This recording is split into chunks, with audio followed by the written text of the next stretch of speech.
KNR channel కి స్వాగతం. Bulletin లో ముందుగా హెడ్లైన్స్ చూద్దాం. వరంగల్లో బీఆర్ఎస్ నేతల ప్రెస్ మీట్.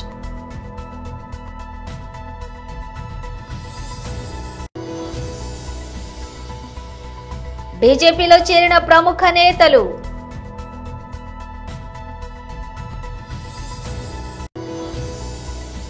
కీలక అంశాలు వెల్లడి చేసిన ముఖ్యమంత్రి.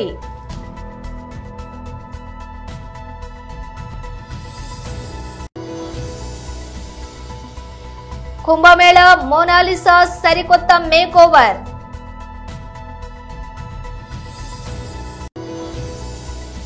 జగన్ కేసులో అప్రూవర్ గా మారాలని నాపై ఒత్తిడి చేశారు విజయసాయి రెడ్డి. గంజాయి రవాణాపై పోలీసులు ఎక్కడికక్కడ కట్టుదిట్టమైన చర్యలు తీసుకోవడంతో గంజాయి స్మగ్లర్లు కొత్త ప్లాన్లు రెడీ చేస్తున్నారు. ఈసారి ఏకంగా గంజాయి స్మగ్లర్లు మీడియా ముసుగులో రవాణా ప్రారంభించారు. కేరళకు చెందిన 2 వ్యక్తులు వరుసగా 4 సార్లు మీడియా ముసుగులో ప్లాన్ వర్కౌట్ చేసినా 5వసారి మాత్రం వెడిసికొట్టి పోలీసులకు చిక్కడంతో కటకటాలు వెనక్కి వెళ్లాల్సి వచ్చింది. తమిళనాడు రిజిస్ట్రేషన్ కలిగినటువంటి కియా కారుపై TV9 లోగోను ఇంటర్నెట్ లో డౌన్లోడ్ చేసి వెనుక ముందు అద్దాలపై అతికించారు. కార్లు అద్దెకిచ్చే టూరిస్ట్ యాప్ లో తమిళనాడు రిజిస్ట్రేషన్ కలిగినటువంటి కారును 10 రోజుల పాటు బుక్ చేసుకుని దానికి సంబంధించి ఆంధ్ర రిజిస్ట్రేషన్ కలిగిన నెంబర్ బోర్డును తగిలించారు. అల్లూరు జిల్లా పెదబయలు మండలం అంబేరుపాడు గ్రామానికి చెందినటువంటి వ్యక్తులతో కలిసి ఒరిస్సా పరిసర ప్రాంతాలలోని 205 కేజీల గంజాయిని 10,25,000కు కొనుగోలు చేశారు. మీడియా వెహికల్ అయితే ఎవరూ అనుమానించరని, వెహికల్ ని కూడా ఎవరూ తనిఖీలు చేయరని కారణంతో కారుకు 2 వైపులా మీడియా స్టిక్కర్లు అతికించి అల్లూరు జిల్లా నుండి నర్సీపట్నం వైపు బయలుదేరారు. కారు నర్సీపట్నం శివారు నెల్లిమెట్ట గ్రామానికి చేరుకునే సమయంలోని పోలీసులు చూసి తప్పించుకునే ప్రయత్నం చేశారు. అయితే పోలీసులు అప్రమత్తమై కారులో ప్రయాణిస్తున్న 2 వ్యక్తులను, మోటార్ బైక్ పై ప్రయాణిస్తున్న మరో వ్యక్తిని అరెస్ట్ చేశారు. గంజాయితో ఉన్నటువంటి కియా కార్ తో పాటుగా ఒక motor bike, cell phone, 1500 cash స్వాధీనం చేసుకున్నారు. గంజాయి రవాణా చేస్తున్న స్మగ్లర్లను పట్టుకున్న పోలీసు అధికారులను అనకాపల్లి ఎస్పీ తుహిన్ సిన్హా అభినందించారు.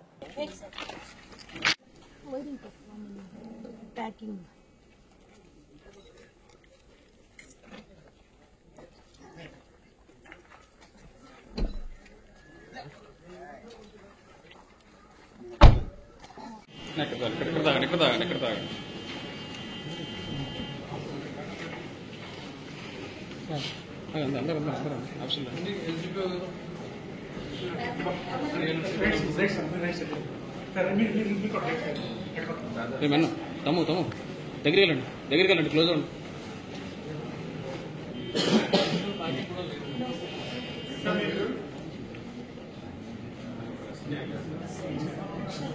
అటుపోదండి, లెఫ్ట్ రండి, పడలు.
ఈరోజు Narsipatnam sub division, Narsipatnam rural police station limits లో ఒక మంచి NDPS కేసు పట్టుకోవడం జరిగింది.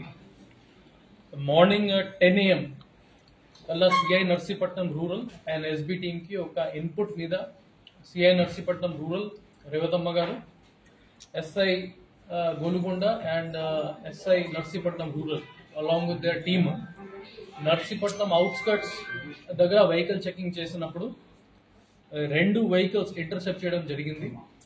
First is this Kia car 4-wheeler AP39SU 5657 number plate registration. Second, a Yamaha motorcycle AP39RL0806 vehicle registration tone pattukodam jarigindi.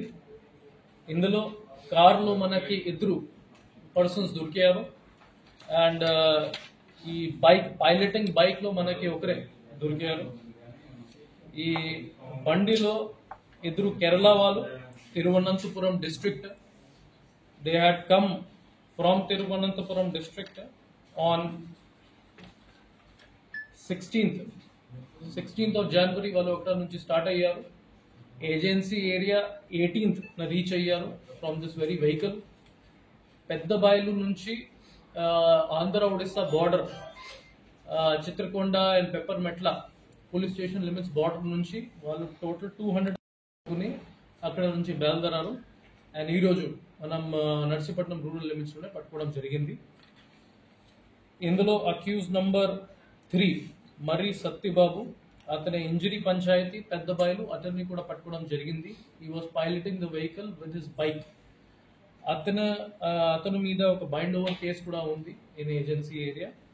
And remaining 2 persons Kerala persons మీద ఎటువంటి cases లేదు, కానీ మన ఇంటరోగేషన్లోనే తెలిసింది వాళ్ళు ఆల్రెడీ 4 to 5 times ఇక్కడ వచ్చి గాంజాయి పట్టుకుని కేరళ వైపు తీసుకుని వెళ్ళిపోయారు.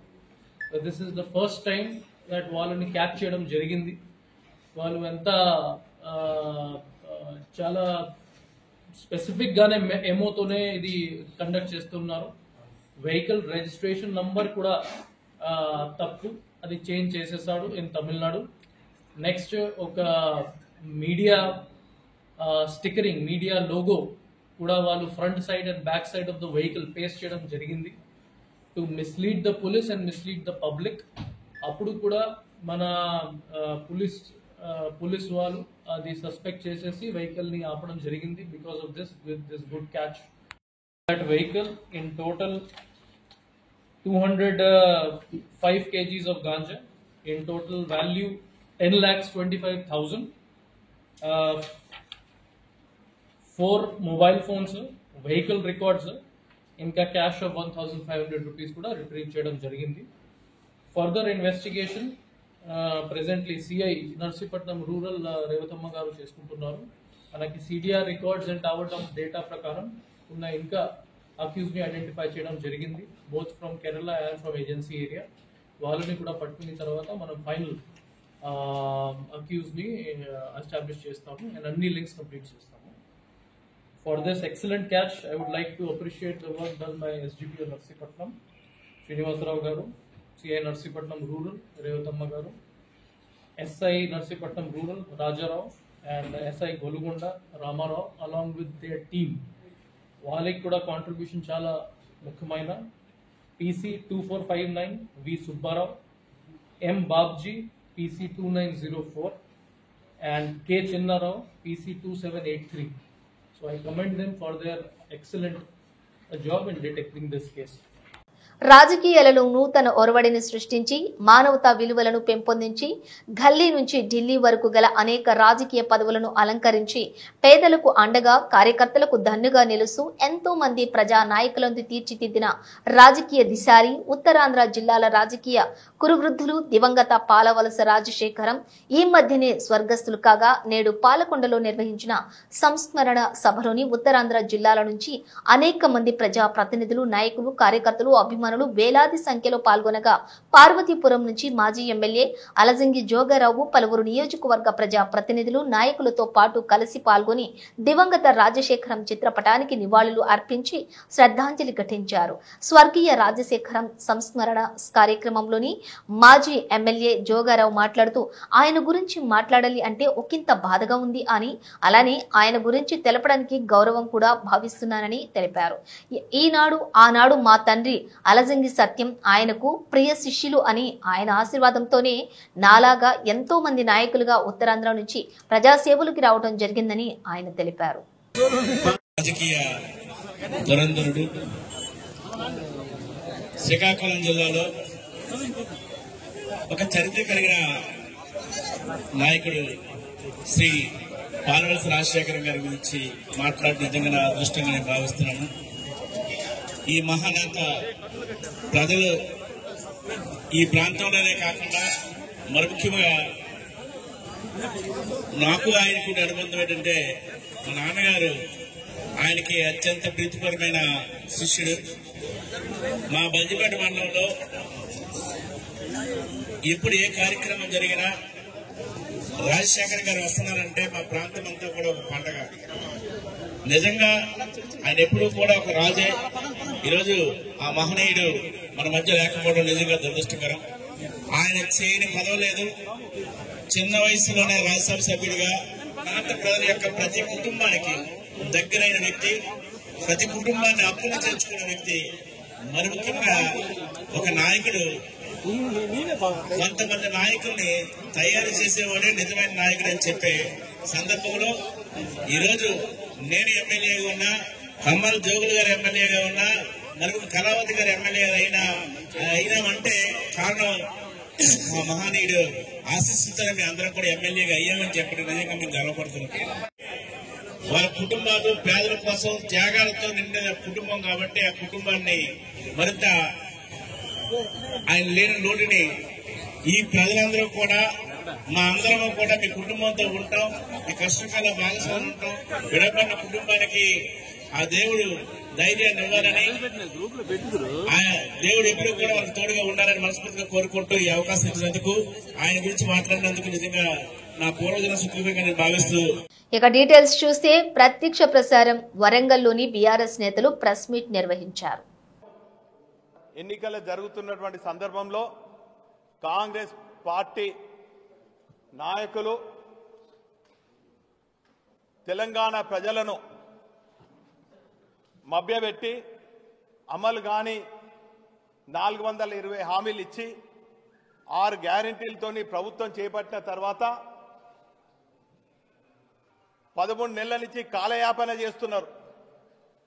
వాళ్ళు ఇచ్చినటువంటి సంక్షేమ పథకాలు కొరకు దరఖాస్తు చేసుకోవాలని చెప్పి సర్వేల పేరిట, దరఖాస్తుల పేరిట, గ్రామ సభల పేరిట, వార్డ్ సభల పేరిట కాలయాపన చేస్తూ లబ్ధిదారులందరూ కూడా ఎంతో నమ్మకంతోని, ఆశతోని వాళ్ళు చెప్పినప్పుడల్లా కూలీనాలు చేసుకుంటే వాళ్ళందరూ కూడా కూలీలకు పోకుండా సర్వేలకు హాజరై, సభలకు హాజరై నిరాశ నిస్పృహతోని కాంగ్రెస్ నాయకులను ప్రశ్నిస్తుంటే వారికి జవాబు చెప్పలేని నిస్సహాయ స్థితిలో మంత్రులు, శాసనసభ్యులందరూ కూడా అధికారుల పైన నిన్న మొన్న చూసినాం. 4 రోజుల నుంచి గ్రామ సభలు జరుగుతుంటే కలెక్టర్లను దూషించడం. పాపం ఇక్కడ చేసిపోయినటువంటి పమేలా సత్పతి గారు ఒక బ్రహ్మాండమైనటువంటి ఆఫీసర్, చాలా మంచి పేరు గడించింది. ఇటు ప్రజలకు, ప్రజాప్రతినిధులకు సమన్వయం చేస్తూ అనేక అభివృద్ధి కార్యక్రమాలు చేసింది. ఆమెను పట్టుకొని అహంకారంతో మంత్రులు ఇష్టం వచ్చిన ఒక సాటి కలెక్టర్ మహిళని చూడకుండా కూడా ఇష్టం వచ్చినట్టు మాట్లాడడం మేము తీవ్రంగా ఖండిస్తున్నాం. మరో పక్క మేమేం తక్కువ కాదని చెప్పి ఎమ్మెల్యేలు ప్రజలకు సమాధానం చెప్పకుంటే వాళ్ళను అధికారులను బాధ్యత చేసి ఎవరు ప్రశ్నించినా కూడా అధికారుల బాధ్యత అవుతుంది, మేము టర్మినేట్ చేస్తాము, మేము మీ ఉద్యోగాలు ఊడగొడతామని హెచ్చరించడు. ఇంకొక అడుగు ముందుకేసి ఇంకొకరు ప్రశ్నించే వాళ్ళను చెట్లకేసి కొడతాం, కట్టేసి కొడతాం, ఉరికిస్తామని. ఇది ప్రజాస్వామ్యంలో ఇది ప్రజాపాలన అని చెప్పి ప్రజలు ప్రశ్నిస్తున్నారు. నాయన ఈ కట్టేసి కొట్టుడు, ఉరికేసి కొట్టుడు 4 నెలలు అయితే ప్రజాక్షేత్రంలో స్థానిక ఎన్నికల్లో ప్రజలు ఏ తీర్పిస్తారో కాచుకొని ఉండనని చెప్పి ఇటువంటి చిల్లర మాట్లాడే శాసనసభ్యులను, కాంగ్రెస్ నాయకులను హెచ్చరిస్తున్నాం. ఇప్పటికైనా ప్రజాప్రతినిధులుగా ఎన్ని గాలిలో గెలిచినటువంటి మీరు ప్రజలకు ఇచ్చినటువంటి హామీలు. బీజేపీలో చేరిన ప్రముఖ నేతలు పెద్దలు శ్రీ వై సునీల్ రావు గారు, నరేంద్ర మోడీ గారి యొక్క నాయకత్వంలోని కరీంనగర్ కార్పొరేషన్ కు నరేంద్ర మోడీ గారి ప్రభుత్వం ఇచ్చినటువంటి నిధులను గుర్తించి నరేంద్ర మోడీ గారి ప్రభుత్వం యొక్క సహకారంతో కరీంనగర్ కార్పొరేషన్ స్మార్ట్ సిటీ అభివృద్ధి చెందిన విషయాన్ని గుర్తించి నిన్న కూడా కేంద్ర మంత్రివర్యులు వనరుల కట్టడం వచ్చిన తర్వాత ఇంకా అభివృద్ధి నిధులు ప్రకటించిన తర్వాత దాన్ని గుర్తించి నరేంద్ర మోడీ గారి నాయకత్వంలోని భారతీయ జనతా పార్టీ సిద్ధాంతాన్ని నమ్మి ఈరోజు భారతీయ జనతా పార్టీలో గౌరవనీయ సునీల్ గారు ఇద్దరు కార్పొరేటర్ గారు ఇద్దరు చేరడం కూడా స్వప్న గారు శ్రీదేవి గారు వారిద్దరు కూడా ఇలా భారతీయ జనతా పార్టీలో చేరేందుకు వారికి భారతీయ జనతా పార్టీ తరఫున హృదయపూర్వక స్వాగతం పడుతూ తప్పకుండా వారి చేరిక భారతీయ జనతా పార్టీకి చాలా ఉపయోగపడుతుంది, కరీంనగర్ ప్రజలకు కూడా ఉపయోగపడుతుంది. ఏ లక్ష్యం అనుకుంటారో ఆ లక్ష్యాన్ని చేరుకోవడానికి వారి యొక్క చేరిక 100కు 100% ఉపయోగపడుతుందని తెలియజేస్తూ వారికి స్వాగతం పడుతూ భారతీయ జనతా పార్టీలో స్వాగతం పడుతూ వేదిక పెద్దలు జిల్లా అధ్యక్షులు కృష్ణారెడ్డి గారు, మాజీ డిప్యూటీ మేయర్ రమేష్ గారు, ఇతర నాయకులు, అదేవిధంగా మొట్టమొదటి సమావేశం ఎమ్మెల్సీ అభ్యర్థిని ప్రకటించిన తర్వాత మొట్టమొదటి సమావేశం ఒక మంచి కార్యక్రమం. భారతీయ జనతా పార్టీకి కార్యకర్తలకు పార్టీకి జోష్ నింపేటువంటి ఒక మంచి కార్యక్రమం ద్వారా పాల్గొనేటువంటి ప్రచారం ప్రారంభించినటువంటి మన అంజిరెడ్డి గారు ఈ రోజు మొదటి కార్యక్రమం వారు రావడం చాలా సంతోషం. వారి సత్యమణి సంగారెడ్డి జిల్లా భారతీయ జనతా పార్టీ అధ్యక్షురాలు అక్క చూపుతున్న బాగా డేంజర్ అక్క. మొత్తం సంగారెడ్డి జిల్లాలో భారతీయ జనతా పార్టీని శక్తివంతంగా తయారు చేయడానికి ఒక మహిళ ఉండి కూడా ఎక్కువ కష్టపడి పనిచేటువంటి అక్క గోదరక్క అంజలి గారు కూడా వారు స్వాగతపడుతూ వేదికటువంటి పెద్దలందరికీ గౌరవ కార్పొరేటర్లకు విచ్చేసిన మీ అందరూ కూడా సునీల్ వారి అభిమానులు అందరూ కూడా హృదయపూర్వక స్వాగతం పలుకుతూ నిన్న మీటింగ్ తర్వాత కరీంనగర్ ప్రజలకు పూర్తి క్లారిటీ వచ్చేసింది. కరీంనగర్ అభివృద్ధికి సహకరించినవారు, కరీంనగర్ కార్పొరేషన్ స్మార్ట్ సిటీకి నిధులు ఇచ్చినవారు, ఎవరు తీసుకొచ్చినవారు, అభివృద్ధి ఏ విధంగా జరిగిందో నిన్న సమావేశం ద్వారా కరీంనగర్ ప్రజలకు క్లారిటీ వచ్చిన తర్వాత ఎప్పుడు కార్పొరేషన్ ఎన్నికలు వచ్చాయి, ఎప్పుడు భారతీయ జనతా పార్టీ అభ్యర్థిని మేయర్ చేయాలని చెప్పి అలా కరీంనగర్ ప్రజలందరూ కసితో ఎదుర్కొంటున్న విషయం వాస్తవం. ఎందుకంటే చాలా ఇబ్బంది పడ్డామట. ఒక 10 సంవత్సరాలు అబ్బా అరే సునీల్ రావు గారు చాలాసార్లు ఫోన్ చేశారు.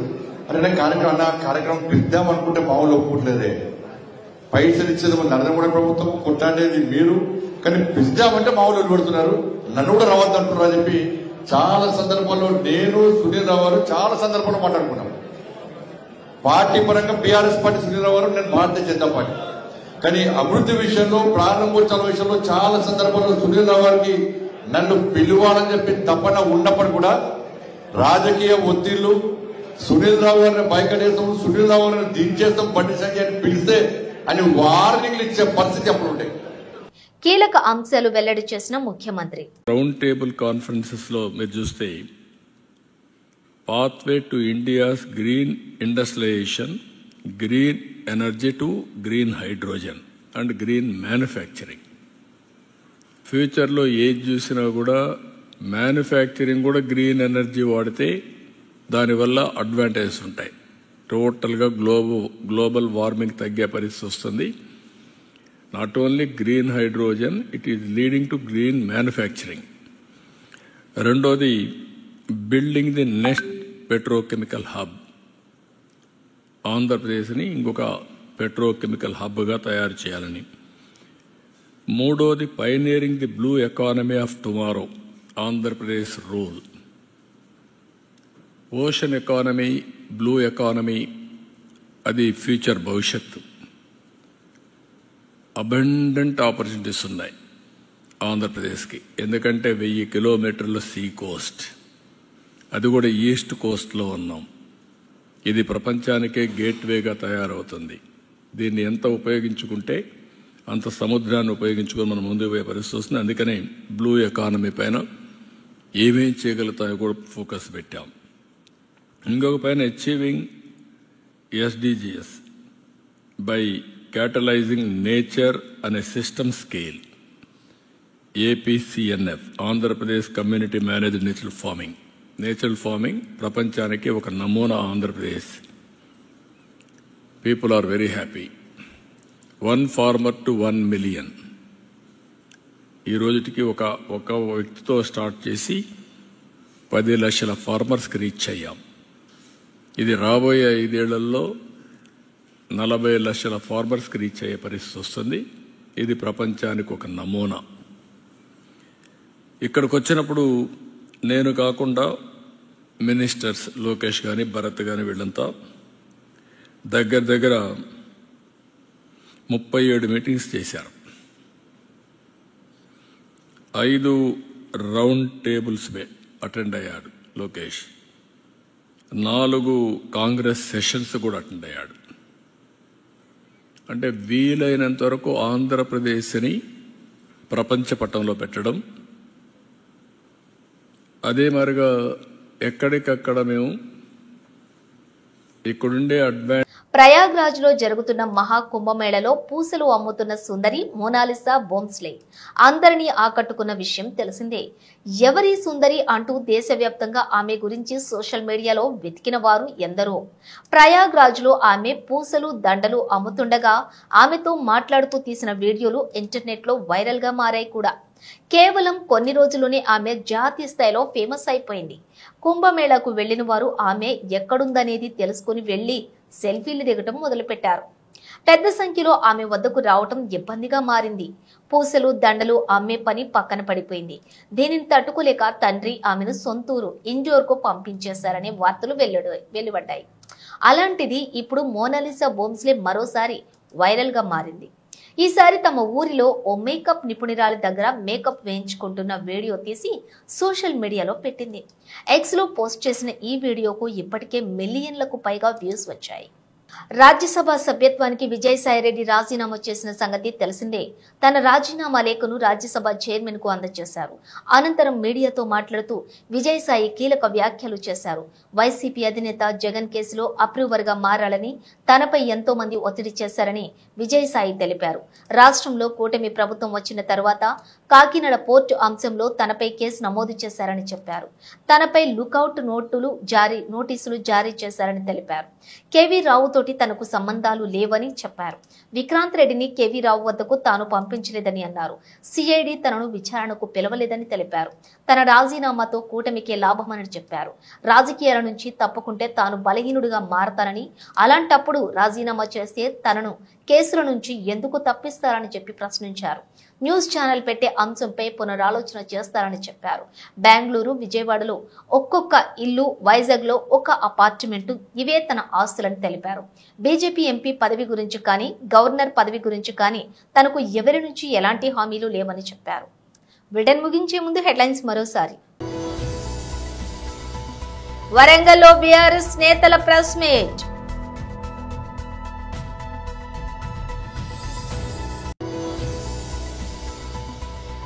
బీజేపీలో చేరిన ప్రముఖ నేతలు.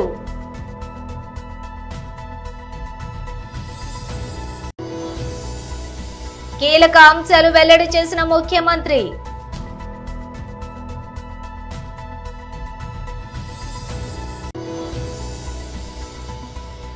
కుంభమేళా మోనాలిసా సరికొత్త మేకోవర్.